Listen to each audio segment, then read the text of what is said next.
A warm welcome to the world today. Here is what's coming up on the program within the hour. Palestinian militant group Hamas hands over the bodies of 4 hostages taken on October 7, 2023. Spanish Prime Minister Pedro Sanchez condemns Trump's expulsion plan in Gaza, describing it as immoral.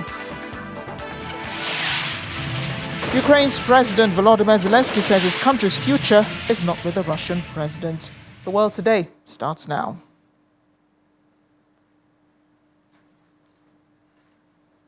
The Israeli government has received the bodies of 4 hostages who were abducted by Hamas on October 7, 2023. It will be the first time the group has returned captives dead since the ceasefire began last month. The bodies are of a mother and 2 children, members of the Bibas family, whose unknown fate has gripped Israel. The last body is of an 84-year-old veteran peace activist, Oded Lifshitz. The bodies will be identified by authorities after forensic examinations. In choreographed scenes reminiscent of recent handovers of living hostages, 4 black coffins were laid on a stage decked with propaganda in Khan Yunis in southern Gaza in front of crowds of spectators. A Red Cross official appeared to sign documents at a table alongside armed Hamas fighters before the coffins were driven away in Red Cross vehicles. They were then transferred to Israel for Israeli forces in Gaza and brought to Israel. People with Israeli flags and yellow ones representing the hostages lined the streets as a police convoy with the coffins passed by. The bodies have been taken to Abu Kabir Forensic Institute in Jaffa, Israel, where they will undergo post-mortems. Earlier, the Red Cross called for a dignified handover by Hamas, following widespread denunciation of the way in which it had released hostages in recent weeks. Israel's President Isaac Herzog says the hearts of an entire nation lie in tatters in his reaction to the handover of those bodies by Hamas. Writing on social media platform X, he said there are no words for not bringing you home safely. 6 living hostages are due to be freed on Saturday. The news, though unconfirmed by the Israeli government, that Shiri Bibas and her sons, who would now be aged 5 and 2, were dead, triggered an outpouring of grief across the country. In a recent statement before the handover, the Bibas family in Israel said it was in turmoil, adding that until we receive definitive confirmation, our journey is not over. For Tel Aviv locals, a memorial event held during the handover of the bodies, residents said they unite with the Bibas family as the deaths were an end to their hopes. The Bibas family became a national symbol of the Hamas attack for many across Israel. Hamas claims they were all killed in airstrikes near the beginning of the Gaza conflict.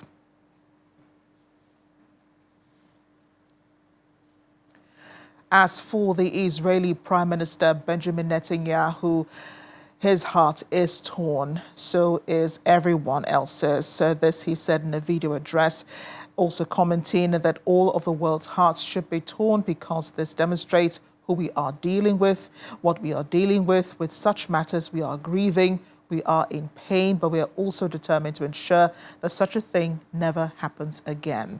This, of course, was in his video address on Wednesday evening, hours before this handover took place. 24 hostages and over 1,000 Palestinian prisoners have already been released as part of the Israeli-Hamas ceasefire deal, which came into force on Sunday, January 19.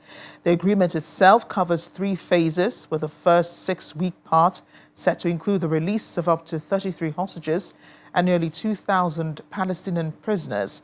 The deal also sees hundreds of lorries of humanitarian aid enter into Gaza each day, a gradual Israeli withdrawal, and the return of displaced Palestinians. Director of UNRWA Affairs in the West Bank, Roland Frederick, has condemned what he says is the unprecedented breach of the agency's facilities in East Jerusalem after Israeli security forces forcibly entered a vocational training center and threatened the closure of multiple schools. Speaking to UN News via video call from Bonn, Germany, Roland, the director of UNRWA Affairs in the West Bank, described the incident which took place on February 18 as the first time Israeli forces had forcefully entered an educational installation in East Jerusalem. The Kalandia Vocational Training Center serves over 350 vulnerable Palestinian youths from across the West Bank, while Israeli authorities consider the location to be within Israel's sovereign territory, according to international law. After 3 hours of discussion, Israeli forces and municipal officials left the premises, allowing the center to resume operations. However, Friedrich stressed the event had caused significant fear among staff and students. Yesterday in the morning, Israeli security forces, accompanied by municipality personnel, forcefully entered our vocational training center in Kalanya and ordered it to be closed.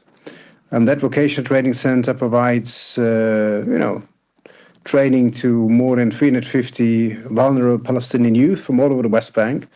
It's located in what Israel considers the sovereign territory of the State of Israel. According to international law, it's occupied territory. And after about 3 hours of discussion, the Israeli security forces and the municipal representatives left, and we were able to resume education at that place. But it's unprecedented. It's the first time that an educational installation in East Jerusalem is forcefully entered by Israeli security forces. And at the same time, in the morning, employees of the Israeli government paid visits to 3 schools in East Jerusalem, occupied East Jerusalem, threatened to close them, asked for additional information, and in one case came with the police. So again, it's another breach of privileges and immunities of UNRWA. In the Gaza Strip, for instance, we used to provide education for more than 300,000 kids. Now there's 600,000 children that have been out of education for more than a year and a half, deeply traumatized, living in misery. And everybody should have an interest to make sure that these children have access to education, quality education, as quickly as possible. And we're committed to doing this to the extent possible. And in fact, we did start emergency education programming in Gaza. And we're rolling this out now, and we've got more than 200,000 kids who signed up for these emergency education programs in Gaza going forward. So there is nobody else in Gaza who can provide education at the moment other than UNRWA. Staying with the issue of Gaza, Spanish Prime Minister Pedro Sanchez has condemned U.S. President Donald Trump's proposal to relocate Gaza's population, speaking at a joint press conference in Madrid with Egyptian President Abdel Fattah al-Sisi. Sanchez says Gaza belongs to the Palestinians and is part of the future Palestinian state. Their expulsion would not only be immoral and contrary to international law and UN resolutions, but will also have a destabilizing effect regionally and globally. Al-Sisi also opposes Palestinian displacement, advocating for Gaza reconstruction, stressing the need for a full ceasefire, saying we have also agreed on the need for the reconstruction of Gaza without the forced displacement. And I reiterate, without the forced displacement of the Gaza population. We've confirmed the need to strengthen the role of international development organizations, especially UNRWA. It comes after the 2 leaders signed a declaration boosting Egypt-Spain relations.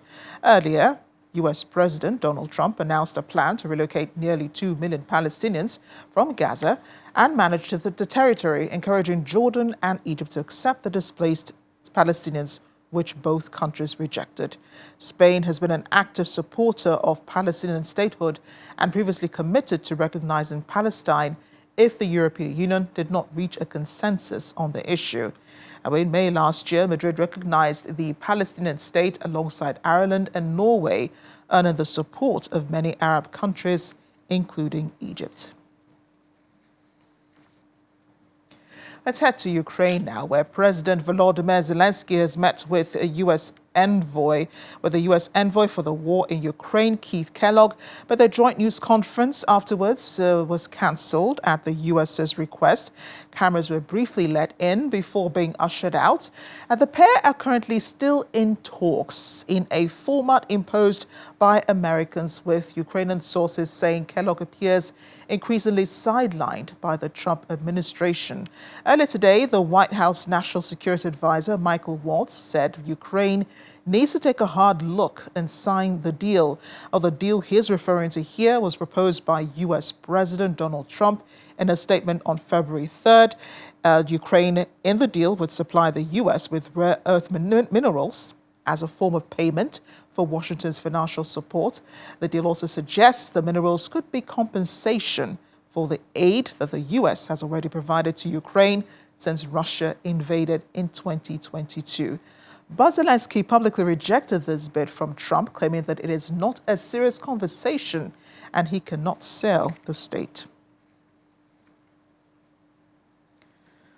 Well, during the rhetoric between U.S. President Donald Trump and Ukrainian President Volodymyr Zelensky on Wednesday, President Trump said he believes Russia has the cards in any peace talks to end the war in Ukraine because Russia has taken a lot of territory.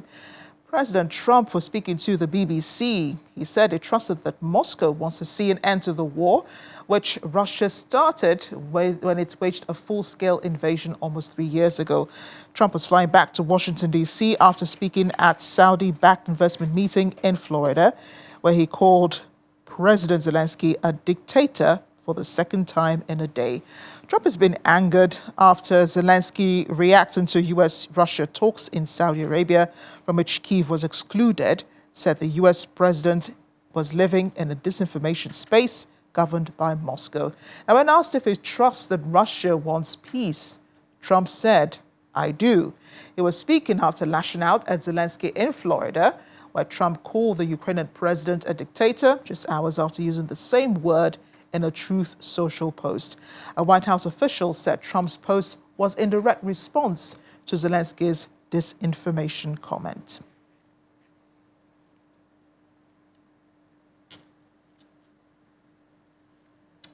Well, back in the U.S., hundreds of federal workers, scientists, and supporters are gathered outside the Department of Health and Human Services to protest against political interference in scientific institutions as Robert F. Kennedy Jr. officially assumes role of Health and Human Services Secretary. Protesters chanted alongside U.S. Representative Jamie Raskin, who led the crowd in a call in response, "Hey, hey, hey, RFK, hands off the FDA." There were so many placards against RFK. Addressing the demonstrators, Representative Raskin invoked the memory of President John Kennedy, using the slain leader's legacy to contrast RFK's controversial tenure. The rally came in response to recent reports suggesting RFK Jr. intends to investigate the timing of childhood vaccinations and the potential role of antidepressant medications in contributing to chronic disease in the United States.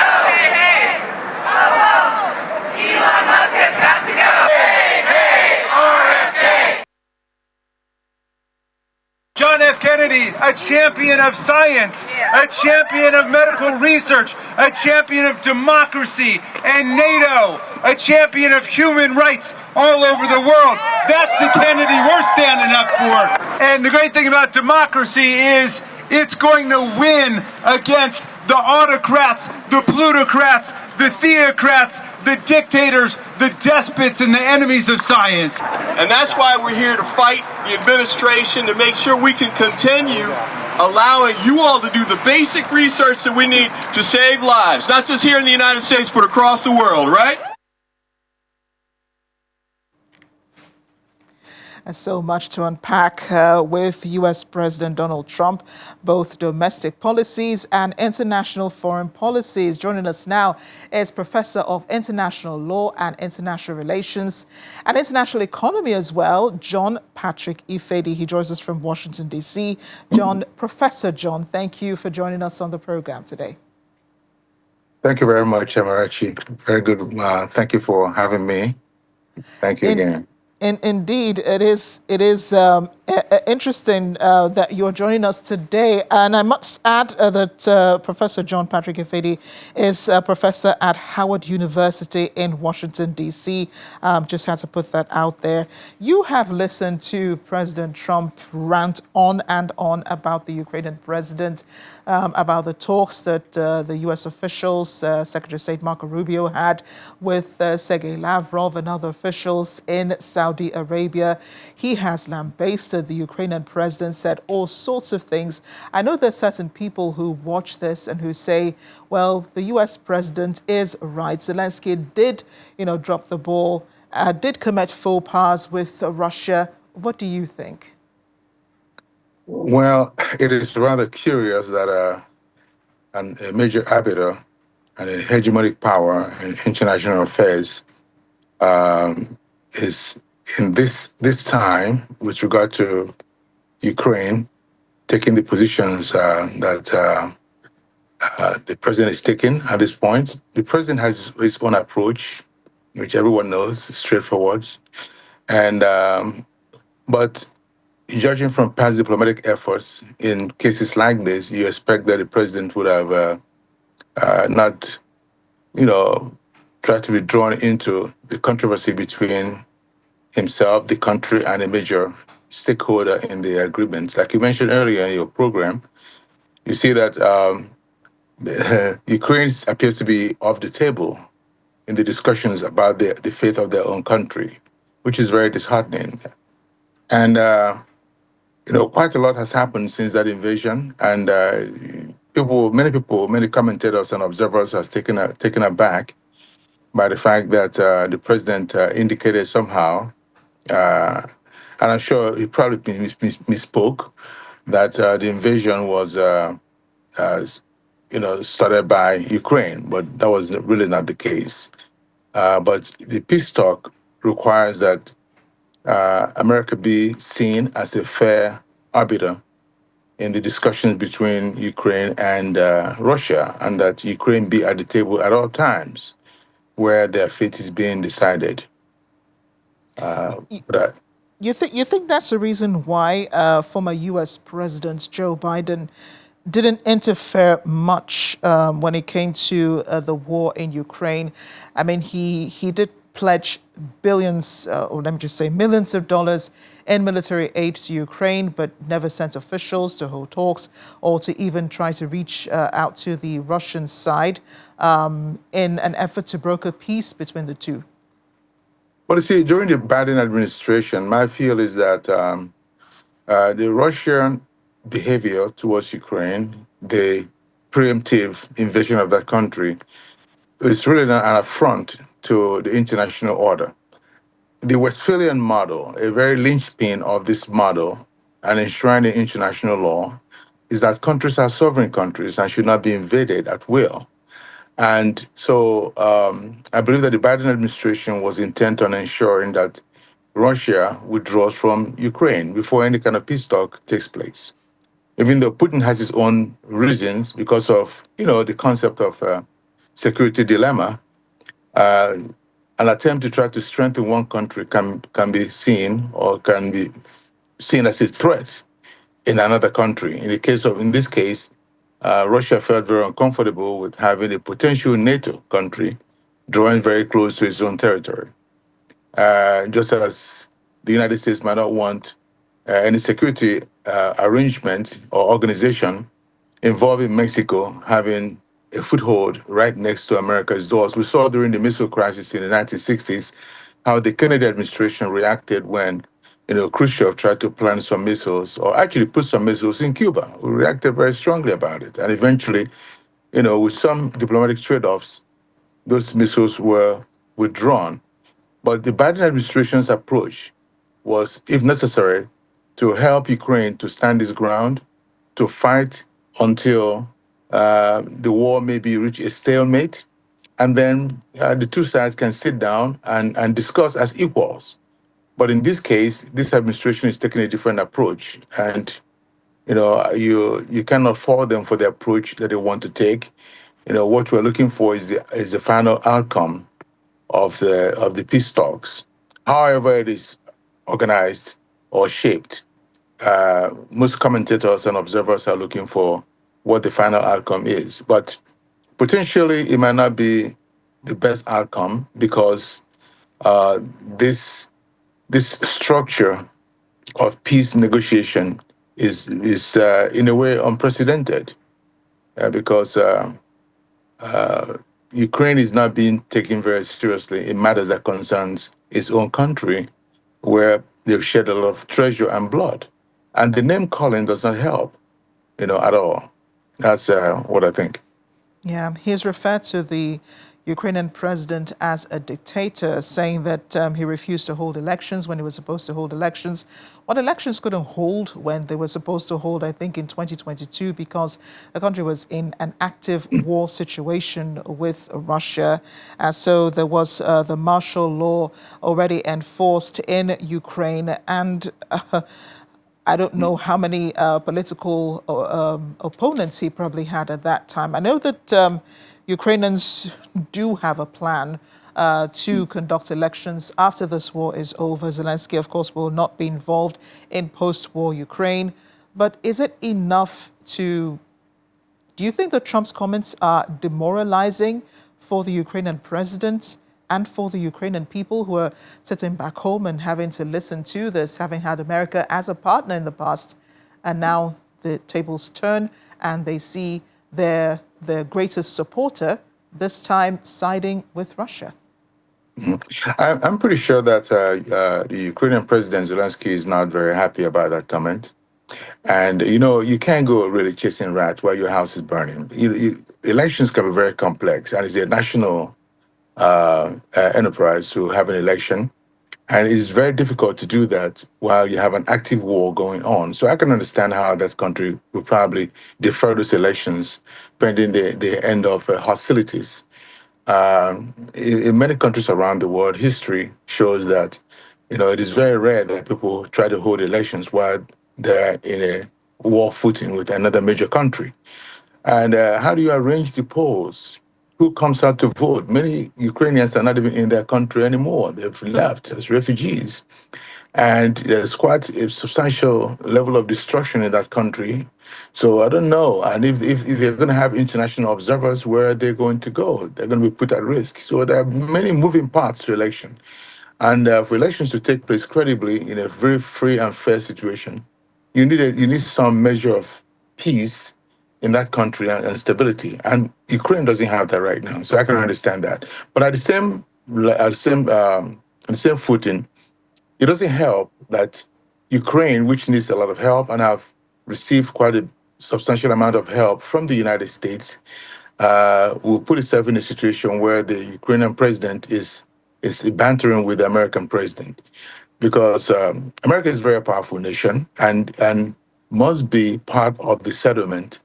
And so I would take a more cautionary stance if I were in Zelensky's position, and let some things be. And there are also back channels through which you can communicate how you feel, as opposed to doing that in public. I wondered if you could also comment on Trump's involvement in the the Israeli war in Gaza. He's suggested a relocation of the Palestinians in Gaza to neighboring Arab countries, Jordan in particular, and I think Egypt, I think. He wants them to take in the refugees from Gaza. I don't know how feasible that is. I mean, the Jordanian king tried to push back on it, and then the U.S. president threatened him with sanctions. What do you make of, Trump's suggestions and his meddling into that? Well, the United States has always been a very important, country with regard to attempts to settle the Palestinian-Israeli problem for a very long time. So naturally, one expects the United States, and I think it is the only country in the world that has the gravitas to manage that conflict. But I don't know, it may be just a negotiation ploy, because the idea of removing Palestinians from their land and relocating them elsewhere would be, I don't know, tantamount to ethnic cleansing. And the Arab world France as that, France at that, and they're not accepting that. The general conclusion is that there ought to be a two-state solution. But also, the other party has to understand that you have to give something to get something. If they remember what happened on October 7th, that was a major event that actually triggered this war this time around. And on each side, you always have a reason why things happen. The Palestinians claim that they're essentially living in an open air prison and the difficulties of in that land. But also, you can go back and forth all you want.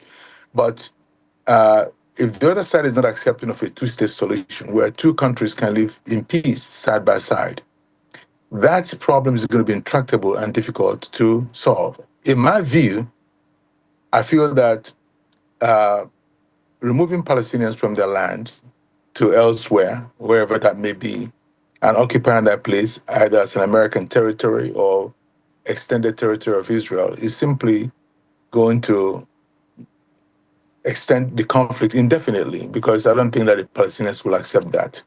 And also, it would be a major body blow to the concept of, sovereignty in international law. Be a major violation of international law. So I dare guess that it may be one of the president's ways, because President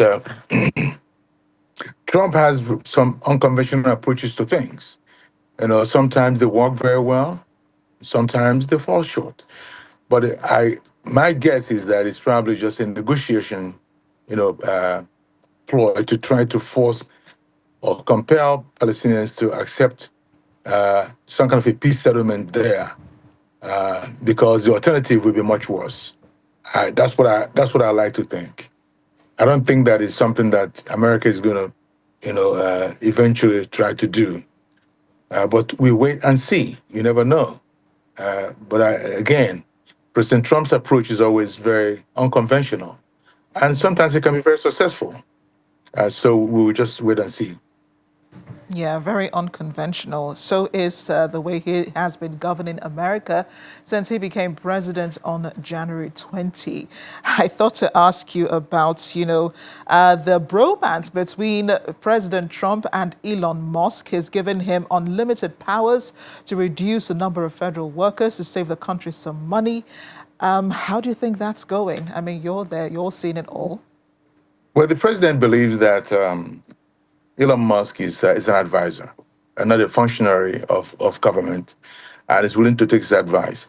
The thing is, when it comes to executive power and the limits of executive power, this is something that has been a staple of the republic from the inception. Even George Washington, Franklin Delano Roosevelt, pushed the envelope when it comes to executive power. The American system of government, especially their constitution, is very limited, and quite a few aspects of that constitution is open to interpretation. That's why we have the three branches of government, co-equal branches. Eventually, the courts will tell us what the limit of each branch's power is. But again, if the president is able to push the envelope and is allowed to get what he wants, he keeps the power. There's always a tug of war and struggle for power between the executive and the legislature. The executive is elected by everyone in the country, and the signal to the president is that he's elected. He won the popular vote. He won the Congress. And he controls the White House, so he has a mandate. And what he heard from the American people, he's the man on the road. He went out there, spoke to them. He's privy to information that's well beyond the capacity of people like me to understand. So he's saying essentially that he's going to do what the American people have sent him out to do. Now, to the outside observer, I think that there are some areas of these laws, that is, executive orders, that people feel ipso facto is really an affront to the American laws. But we shall see. The courts are weighing in on these laws. And for instance, in the firing of American workers, we have the Pendleton Act was passed in 1883, essentially to professionalize the civil service after President Garfield was shot by a disgruntled job seeker in the federal government, when the federal government operated on the basis of the spoils system. To the winner belongs all the spoils. So you point to all the federal employees, essentially. But after that event, you have MSPB to protect federal workers, especially career workers. The political appointees are kind of different. So we see how that goes, but it's rallying the community in America. Many people did not expect that the government will act this way. Reduction in force in the federal government may be a good thing to do, but the approach may be different. Under Bush administration, they had A76, which made try to make sure that there's no duplicity between what the government does and what the private sector does. The government should not do what the private sector can do better. And also, under the Clinton administration, the workforce was reduced precipitously to the point where it was at the same level as when Kennedy was president. But it was done through attrition, early retirement, and freezes, but in a more humane way. So what people take umbrage at is the idea of firing people en masse without regard to their well-being. Government can be run as a business or like a business, but it is not business actually. There are people involved. There's a country to govern, and these people and a wealth of knowledge of intelligence can be lost when you fire people at will. For instance, that's already showing because some people that were fired early are now being rehired. So there has to be a serious, systematic, and deliberate effort to try to understand exactly what people do in various aspects of the government agencies, administration, and departments to understand exactly what they do before you decide who is going to go when and how. But so the way it's going about it, the way the government is going about it haphazardly, is what is really disturbing to most people. And people are taking court action to try to, limit the powers of the administration to do that. Well, we have many days in front of us to analyze and dissect the Trump administration and its policies. Professor John Patrick Ifedi, thank you for joining us on the program today. Thank you very much for having me. Enjoyed it. Not quite done yet with Ukraine. Slovakian Prime Minister Robert Fico has accused the EU of supporting the war in Ukraine, claiming the bloc had no time for a ceasefire during the conflict in Ukraine over the past 3 years and is now trying to act as peacemakers. Speaking in Bratislava on Wednesday, he said the European Union supported the war in Ukraine for 3 years. It has not listened to our objections to the strategy of exploiting the war in Ukraine to weaken Russia is not working. To arguments, the tens of thousands of Russians and Ukrainians are dying needlessly. The remarks come amid US-led peace talks with Russia in Saudi Arabia this week, with President Volodymyr Zelensky confirming they had not received an invitation to Riyadh. EU leaders had criticized US President Donald Trump for initiating talks without involving them, and Ukraine believes any future talks must involve all sides. The Prime Minister accused the EU of using the war to weaken Russia economically and politically and not caring about tens of thousands of Russians and Ukrainians. The EU this week imposed more sanctions on Russia. Now, before the meeting with the U.S. Special Envoy for the war in Ukraine, President Volodymyr Zelensky addressed Ukrainians in a video message saying, together with America and Europe, peace can be more reliable, and this is our goal. The main thing is that this is not only our goal, but a common goal with our partners. Zelensky said the world faces a choice to be with Putin or with peace. He was addressing Ukrainians late Wednesday evening, hours after Trump criticized him on social media, calling him a dictator, in comments echoing the Kremlin that has shocked Europe and Kyiv itself. The Ukrainian leader said that the world's most powerful, in an apparent allusion to Trump, face a choice of being with the Kremlin or for peace. He said he's counting on Ukrainian unity as well as the unity of Europe and the pragmatism of America. We've been talking a lot about what's been going on in Ukraine, the peace talks in Riyadh. But let's move over now to Moscow, Russia, where President of the Nigerians in Diaspora Organization, Samson, joins us. Thank you for joining us on the program today. A pleasure having you. Good evening, and thanks for having me in the program. I know that, I don't know what the news media in Russia is reporting or how they're reporting recent events, especially with the peace talks going on, the negotiations and attempts at peace talks going on in Saudi Arabia, Riyadh. But what is the impression in Russia about these talks between the US officials and Russian officials regarding Ukraine? I would say that there's a mixed feelings about this peace talk.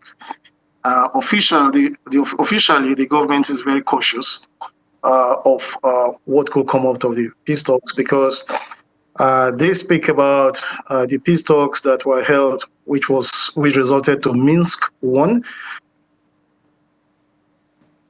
All these peace talks collapsed, so they are not like.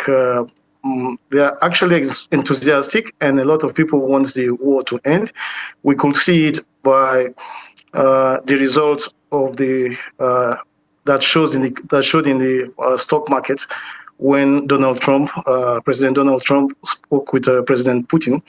We saw that all these companies went green, and the rubles gained more than 4% in one day, and so it still remains. That shows that the business society, the people, they want peace, but there are people that are really fighting in the war, and that's the soldiers that are fighting in the war, and they're like thinking that their interests should not be betrayed because a lot of people have fought and many people have died, and they want to see what is called a just peace. But in this case, it is very difficult to find what will be just for everybody because the Russians are looking for the just peace, the Ukrainians are looking for the just peace, and then Europe is trying to find a kind of structure and architecture that will ensure that peace reigns in the continent.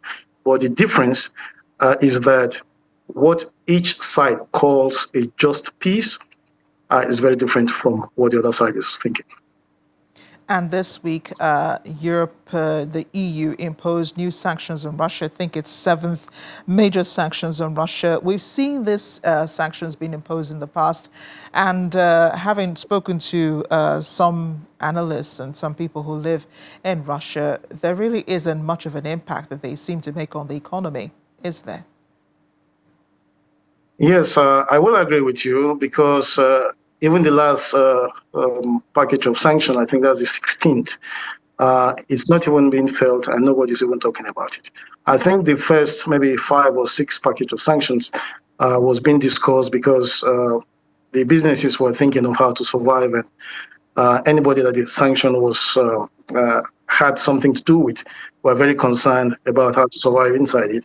But I think that pretty fast the Russians found a way to survive inside the sanctions environment, and nobody's even talking about the sanctions as something seriously concerning for them as individuals and for them as maybe business or the country. Because if you look at the figures, the preliminary figures for 2024, you will see that the GDP nominal of Russia, as reported by the Prime Minister to the President about a week and a half ago, has grown by 4.1%. Income that's income of the population has grown between 2023 and 2024 by 8.4%.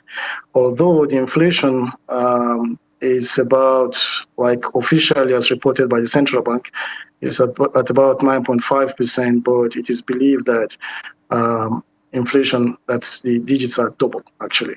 So, but generally, everything is available in Russia. Maybe you may not see some of the goods that you used to before, but there's nothing that you need in Russia that you cannot find, and it's really difficult if you're not living close to the areas near the borders with Ukraine. It's really difficult to even understand if you're in Russia that there's a war going on somewhere.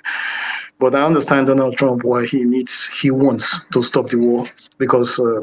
A lot of people have died, and I think that's a good thing if he will succeed. Well, there are some who believe that there are other ulterior motives that the U.S. president has towards ending this war. He does have business interests in Russia. Do you think that could possibly be one of the drivers for engaging in and pushing for these peace talks between Russia and Ukraine? I will not know how much of a business interest President Trump himself will have in Russia. But I think that having seen the war going on for 3 years, in a few days' time, it's going to be, I think in 4 days' time, it's going to be 3 years that the war has been going.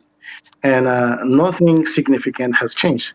The sanctions has not stopped or has not limited the capability of Russia to continue fighting. The sanctions has not stopped the economy from growing, because before the sanctions, the Russia struggled to have 1% growth. But inside the sanctions, they now motivated themselves, and they're having about 4% growth. So I think Donald Trump definitely, as an American president, as a president of a very powerful, the most powerful nation in the world, he must have a reason why he's doing what he's doing. And I think that the reason is not Ukraine alone. Because if you look back a little bit during the when President Obama was still in office, there were huge differences between the Russians and the Americans. Embassies were closed, assets were seized, and so it has been boiling from there. So I think the Americans and the Russians, they have a lot of things to discuss without having a third party in the room. But I think that Ukraine is very, very concerned, and they have a reason to be, that they feel that the talks that took place in Saudi Arabia was mainly about Ukraine. But the Russians don't feel that it was about Ukraine alone. And even the press briefings that came up after the meetings were held, led by Marco Rubio from the American side and Sergei Lavrov from the Russian side, you could see that a lot of issues were discussed, and they were discussed at the top level. So it will still require a lot of work to go to the details of what needs to be done and how it can be done and who needs to do what. That's right. What kind of concessions who is going to make and whatever is going to happen. This, we have no idea yet. I wanted to ask you very quickly before I let you go, because we're due for a break. This, renewed partnership between Russia and the United States, how are Russians back home reacting to this? What are you gleaning from, the media and, think tanks in Russia, how they're receiving news of these seemingly renewed ties between the two? It's a kind of what you may call cautious optimism. But in some part of the media, it is regarded as a victory that because the Russians in December 2021, President Putin sent a letter to the United States and Europe demanding for a discussion on restructuring the security architecture of Europe. And he was denied the opportunity for that to be discussed. So they see it as an opportunity to return back to what was in 2021, and they could start discussion from there. But it's a really mixed feeling. But I will not tell you that someone is like very happy or jumping on the street that this will end, because the Russians know that majority of the weapons that the Ukrainians are using to fight, the intelligence, communication, everything is supplied by the United States, and the United States is giving money to support the budget of Ukraine. So for a player in the game to become a referee in the game for the Russians, it's still a question mark. Pretty interesting analysis there. Mr. O.M. Sampson, President, Nigerians in Diaspora Organization. A real pleasure speaking with you. Thanks for joining us on the program. Thank you very much, and thanks for having me. Thank you. Delta Airlines is offering $30,000 to each person on board a plane that crash landed in Toronto on Monday, all of whom survived. As it landed in the Canadian city, the plane skidded along the runway in flames before flipping over and coming to a halt upside down. Passengers described their amazement as most of them walked away without injuries. It remains unclear what caused the incident, which is under investigation. There were 76 passengers and 4 crew on the flight, which had traveled from the city of Minneapolis before making its crash landing in Canada. Lawyer Vincent Genova said the group expected a timely and fair resolution, highlighting that the clients suffered personal injuries of a serious nature that required hospital attention. South Africa hosts a G20 Foreign Affairs Ministers meeting this week and has emphasized its G20 presidency presents a crucial opportunity to highlight the priorities of Africa and the Global South.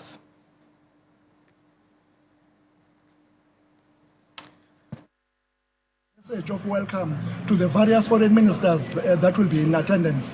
We are very happy with the attendance of the G20 Foreign Ministers meeting.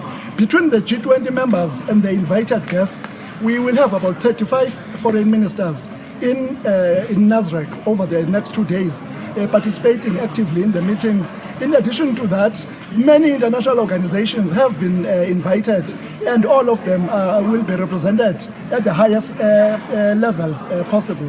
Thank you very much. Due to the objecting the South would be, and we have not really been approached directly by any countries that seek to for the G20. So we hope that in the next few days.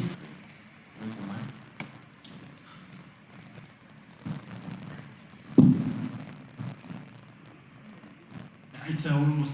My name is Yuko Bess from. Now is foreign ministers are coming. Asset.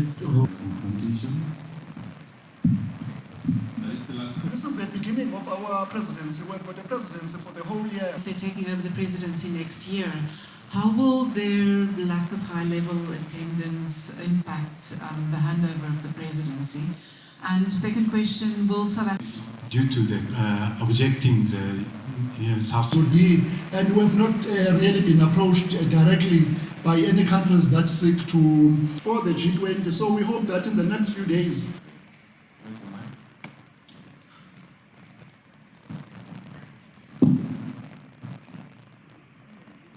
It's almost. My name is Yuko Bess from. Now is foreign ministers are coming. Asset. This is the beginning of our presidency. We've got a presidency for the whole year. They're taking over the presidency next year. How will their lack of high-level attendance impact the handover of the presidency? And second question, will South Africa... Due to the objecting the South would be, and we have not really been approached directly by any countries that seek to for the G20. So we hope that in the next few days.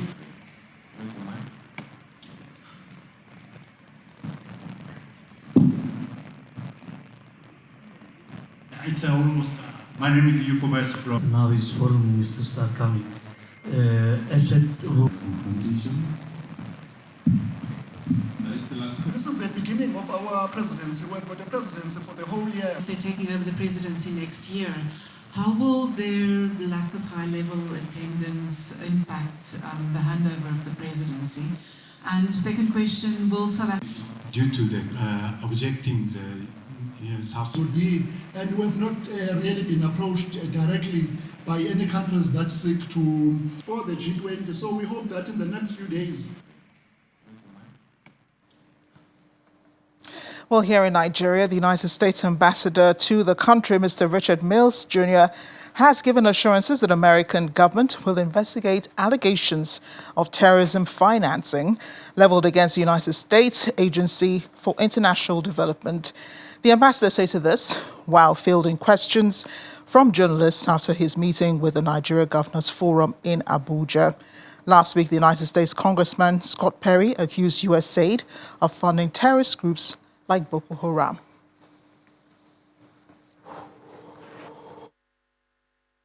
Let me be clear.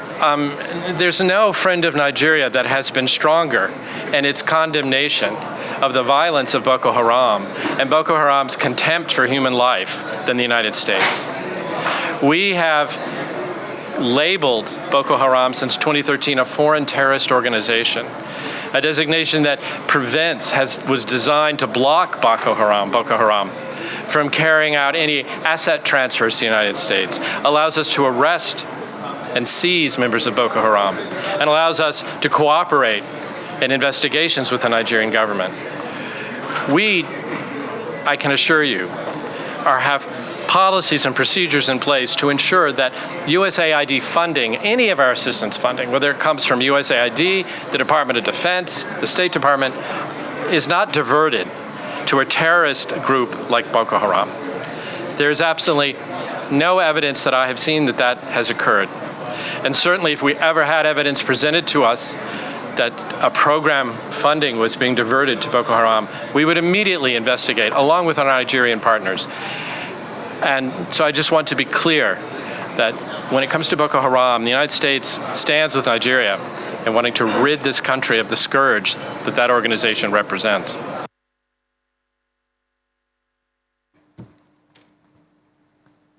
And as we end the program today, a research team from the University of Tokyo has unveiled the largest ever Biohybrid hand, featuring parts made from cultivated human tissue.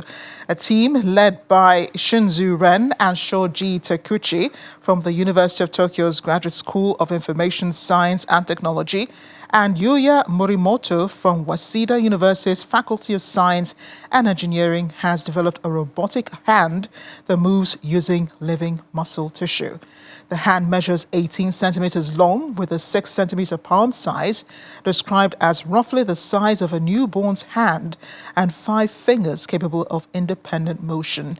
The team's breakthrough was published in the February 2025 online edition of Science Robotics, a peer-reviewed journal that publishes cutting-edge research on robotics and its applications in science and technology.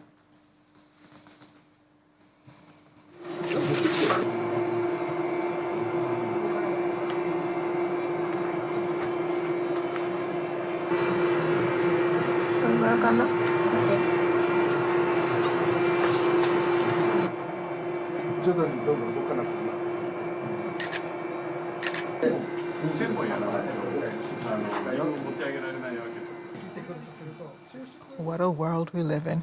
Thanks for watching The World Today. I'm Amarachi Ubani.